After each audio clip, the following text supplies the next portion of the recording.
BBA, BCA, BCom computer కోర్సులో 100% placement లభించే ఏకైక డిగ్రీ కాలేజ్ కూకట్పల్లిలోని I3 డిగ్రీ కాలేజ్ 8367215215.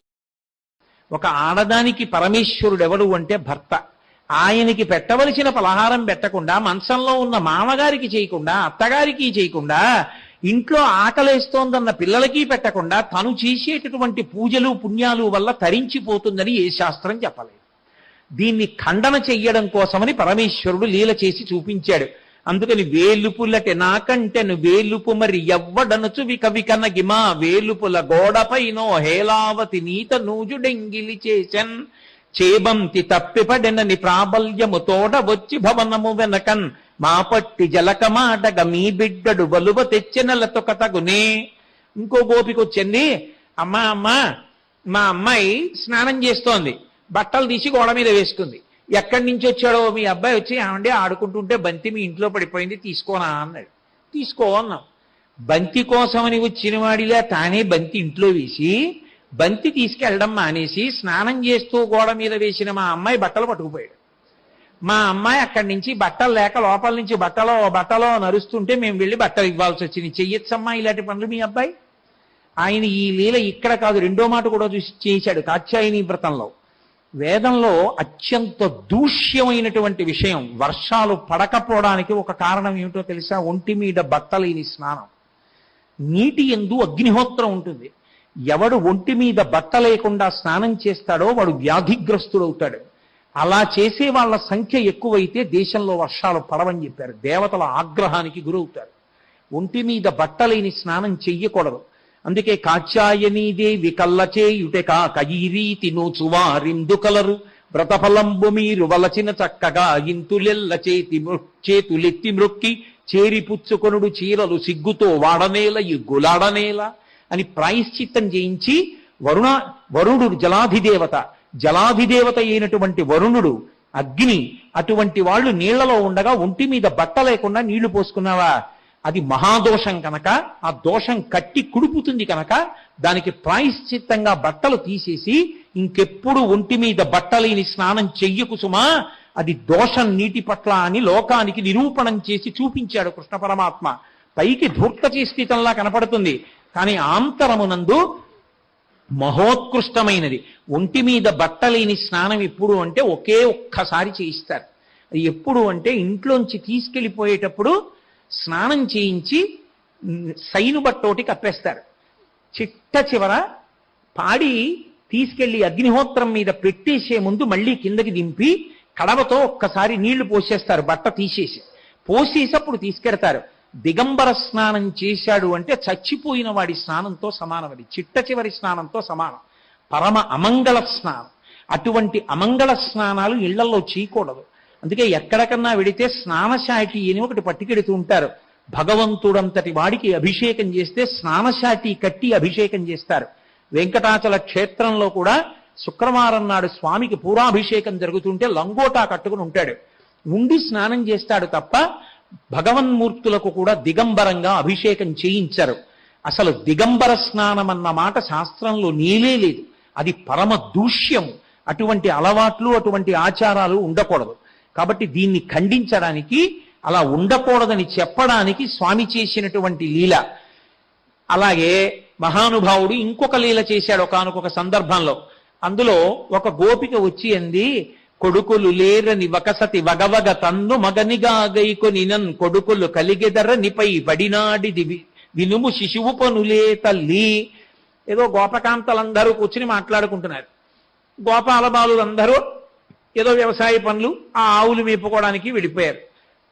అందులో పాపం పెళ్ళై కొత్తగా 2 ఏళ్ళు 3 ఏళ్ళు అయిపోయింది. ఇంటికి వచ్చిన కోడలు ఇంకా సంతానం నీకు కలగలేదమ్మా అని వాళ్ళు అడుగుతుంటే అవి చిన్న బుచ్చుకుని ఏడుస్తోంది. సంతానం కలగలేదు, ఎప్పటికి బిడ్డ కలుగుతాడో అని. ఎక్కడున్నాడో ఆడుకుంటూ కృష్ణుడు విన్నాడు. గబగబా వచ్చి అన్నాడు, మీ ఆయన్ని నమ్ముకుంటే ఏం సంతానం కలుగుతుందమ్మా, నన్ను నమ్ముకో సంతానం కలుగుతుందని మీద పడ్డాడమ్మా. చిన్నపిల్లలు చేసే పనులేనా, తప్పు కదా అన్నారు. పైకి చూడ్డానికి ధూర్తచేష్టితంగా ఉంటుంది, అలా అర్థం చేసుకోకూడదు. దాన్ని సక్రమంగా తీసుకోవాలి. పుట్టుగొడ్రాళ్లకు బిడ్డలిచే గోవిందుడే వేడుకొందామా వేడుకొందామా వెంకటపతి వెంకటేశ్వరుని వేడుకొందామా అని అన్నమాచార్య కీర్తన ఉందా లేదా? భగవంతుడు పుట్టు గొడ్రాలికి కూడా బిడ్డలిచ్చి అమ్మా అని పిలిపించుకుని సంతోషించేటటువంటి అదృష్టాన్ని కటాక్షిస్తాడు. గత జన్మల పాపం తల్లి కావడానికి అవరోధంగా వస్తే ఆ అవరోధాన్ని తొలగించి అమ్మా అని పిలిపించుకునే అదృష్టాన్ని ఇచ్చేటటువంటి వాడు పరమాత్మ. ఎందుకమ్మా ఏడుస్తావు బిడ్డలు లేరని? నన్ను భర్తగా నమ్ముకో. భర్త అంటే పతి అంటే భరించువాడు. పరమేశ్వరుడు ఉన్నాడని నమ్మి పరమేశ్వరుణ్ణి స్తోత్రం చేయి, నీకు బిడ్డలు కలుగుతారని ఊరడింప చేయడం, లోకానికంతటికి మార్గదర్శనం చెయ్యడం ఆ లీల యొక్క అంతరార్థం. ఇలా ఇన్ని లీలలు ప్రదర్శించాడో మహానుభావుడు. వ్యాస భాగవతం కన్నా కూడా పోతన గారి భాగవతంలో ఎన్ని లీలలు చేయించి చూపించారో కృష్ణ భగవానుడి.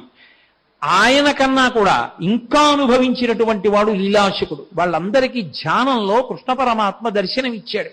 దర్శనమిచ్చి ఒక్కొక్క లీల చేసి ఆవిష్కరించి చూపించాడు. అసలు లీలాశకుడు అనుభవించినటువంటి బాలకృష్ణుని లీలలు అత్యద్భుతాలు. అసలు ఆ శ్లోకాలు కంఠగతం అయితే నేను మీతో ఒక యథార్థం చెప్తున్నాను. మీరు ఎక్కడ కూర్చోండి, మీరు ఆ శ్లోకాలు చదువుకుంటుంటే ఎంత సంతోషంగా ఉంటుందో. ఏమనుభవించాడో మహానుభావుడు. చిన్ని కృష్ణుణ్ణి అమ్మ ఉయ్యాలలో పెట్టింది, పెట్టి ఊపుతోంది. పిల్లలు పడుకోమంటే పడుకోరు. అమ్మ ఏదైనా కథ చెప్పమ్మా అంటారు. అమ్మ యశోద కూడా కథ చెప్తోంది. ఏమని? రామో నామ బభూవ హుం తదబలా సీతేతి హుం తాం పితుర్వాచా పంచవటీ తటే విహరణస్తస్యాహరద్రావణః నిద్రార్థం జననీ కథామితి హరేః హుంకారత శృణ్వతః సౌమిత్రే క్వథనుర్ధనుర్ధనురితి వ్యగ్రాగిరప్పాం తునః అన్నాడు ఆయన. ఆ పిల్లవాడిని ఉయ్యాల్లో పెట్టి అమ్మ ఊపుతూ కథ చెప్పడం మొదలుపెట్టింది. ఎవరికి? కృష్ణుడికి. కృష్ణుడికి ఎవరి కథ చెప్తోంది? రాముడి కథ. ఎవరు? కృష్ణుడెవరు, రాముడెవరు? ఈయనే రాముడు కిందటి అవతారంలో. కృష్ణుడికి రామకథ చెప్తూ ఊపుతోంది. ఎంత అందంగా పడిపోయిందంటే శ్లోకం. రామో నామ బభూవ హుం. రాముడనేటటువంటి రాజు ఉండేవాడు, రాజకుమారుడు ఉండేవాడు. అన్న కృష్ణుడు కూడా శ్లోకంలోకి వచ్చేసింది. రామో నామ బభూవ తదబలా సీతేతి హుం. ఆయనకో భార్య ఉండేది, ఆవిడ పేరు సీతమ్మ. ఊపుతోంది అన్నాడు. తాం పితుర్వాచా పంచవటీ తటే విహరణస్తస్యాహరద్రావణః. తండ్రి అయిన దశరథ మహారాజు గారి యొక్క మాట సత్యం అవడం కోసమని రాముడు తన భార్య సీతమ్మతో కలిసి 14 సంవత్సరముల అరణ్యవాసాన్ని చేయడం కోసమని వెళ్లి పంచవటీ తటంలో ఉండగా రావణాసురుడే రాక్షసుడు సీతమ్మ తల్లిని అపహరించాడు అంది. అనలేదుట. పడుకున్న కుర్రాడు ఒక్కసారి పైకి లేచి సౌమిత్రే క్వథనుర్ధనుర్ధనురితి వ్యగ్రాగిరప్పాం తునః. ఓ లక్ష్మణ, ఏదిరా నా విల్లిలా పట్రా అన్నట్టు. ఎందుకని? కృష్ణావతారం అయినా మరి రామావతారం అయిందే కదూ. రామో నామ బభూవ అంటే హుం అన్నాడు. తదబలా సీతేతి హుం అన్నాడు. సీతాపహరణం చెప్పేటప్పటికి అంత కృష్ణావతారంలో కూడా లక్ష్మణుని మర్చిపోలేదు, ఎప్పుడూ పక్కన ఉంటాడు కాబట్టి. ఆ కృష్ణావతారంలో ఒరే లక్ష్మణ ఏది లభట ధనస్సని జగ్రత కోపంతో అరిచేట.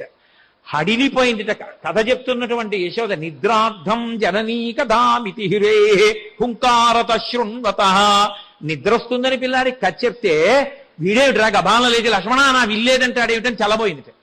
అమ్మ గుర్తుపట్టేస్తుందేమో అని ఓ దొంగ నవ్వు నవ్వి మళ్ళీ పడుతున్నాడు. అలా నవ్విన కృష్ణుడు ఉన్నాడే, ఆయన మమ్ము రక్షించుగాక.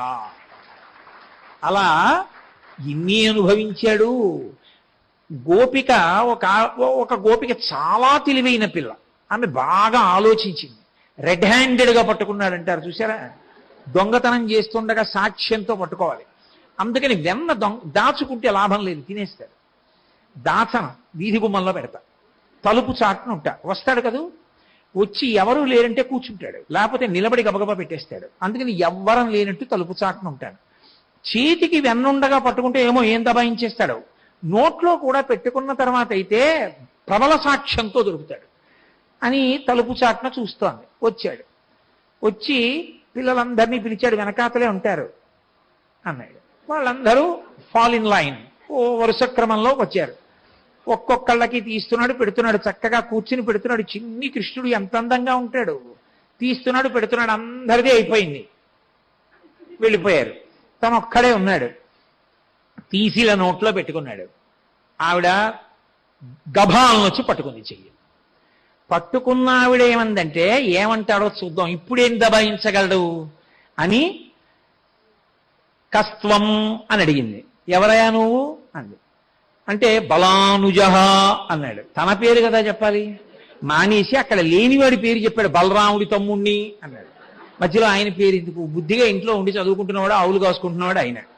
అంటే అన్నగారి పేరు తీసుకొచ్చి తన పేరు దాచేసి అన్న పేరు చెప్పి ఆయన నిరికించడం. అందుకని ఎవరు నువ్వు అంటే బలానుజహ అన్నాడు. అమ్మ బాబోయ్, గుడ్డెలు తీసిన బంటురా వీడి పేరు చెప్పకుండా అన్న పేరు చెప్తున్నాడని ఆవిడది. ఓహో కిమిహతే అంది. ఇక్కడికి ఎందుకు వచ్చావు అంది. ఓసారి ఇలా చూసి, ఓ మా ఇల్లు కాదా, మన్మందిరా శంకయా అన్నాడు. మా ఇల్లు అనుకున్నానమ్మా, అందుకు వచ్చాను. అమ్మ బాబోయ్, ఇంక ఈ పిల్లాడిని ఏం చేస్తాం అనుకుని, ఓ మీ ఇల్లు అనుకున్నావా, సరే. యుక్తం తం నవనీత పత్ర వివరే హస్తం కిమర్థం యసేహే అంది. సరే మీ ఇల్లు అనుకుని వచ్చావు, ఈ కుండలో చెయ్యి ఎందుకు ఎట్టావు అంది. అంటే ఆయన అన్నాడు, మాత కంచన వత్సకం మృగయితం మాగా విషాదంక్షణ. ఊరికే మా ప్రశ్నలు గట్టిగా అలా అరుస్తూ అడుగుతావు. మా ఆవు దూడ ఒకటి తప్పిపోయింది, కుండలో ఉందేమో అని తిప్పి చూస్తున్నాను. నువ్వు అలా అరిస్తే దూడ దూకి పారిపోతే ఎవడు పట్టుకుంటాడు మళ్ళీ అంటే ఆవిడ తెల్లబోయా, అయ్య బాబోయ్ అని వదిలేసింది. ఇంత దబాయింప అని. ఇత్యేవం వరవల్లవి ప్రతివచ కృష్ణస్య పుష్ణాతునః అన్నాడు లీలాశకుడు. ఇంత పట్టుకుందామని పట్టుకున్న గోపిక ఆయన దబాయింపు చూసి నోట మాట రాక వదిలేసి తెల్లబోయి ఉండిపోయేటట్టుగా మాట్లాడిన గడుసుతనమన్న చిన్ని కృష్ణుడు ఉన్నాడే, ఆయన మమ్ము రక్షించుగాక.